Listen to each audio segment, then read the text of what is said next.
I'm the kind of person who enjoys anything Pixar does with the exception of Lightyear. Heck, I even get enjoyment out of their most forgotten stuff like The Good Dinosaur and the endless amount of Mater shorts. I consider myself quite lenient when it comes to reviewing Pixar stuff, so it's probably best to take my Luca review with a grain of salt, as without the Pixarisms I'd have probably given it a more negative review.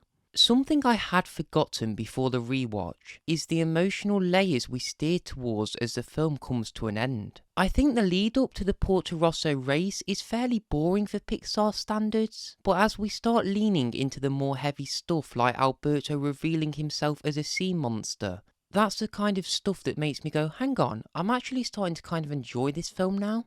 You can make an absolutely terrible film, but if your ending is good, then audiences tend to be more lenient. I think this is absolutely the case for Luca. Without the final 5 minutes where Alberto makes a decision to let go of his dreams of spending a life with Luca, he makes a tough call to send Luca off to school with Julia. This is a decision which you can tell hurts Alberto, but for once he puts others' needs before his own.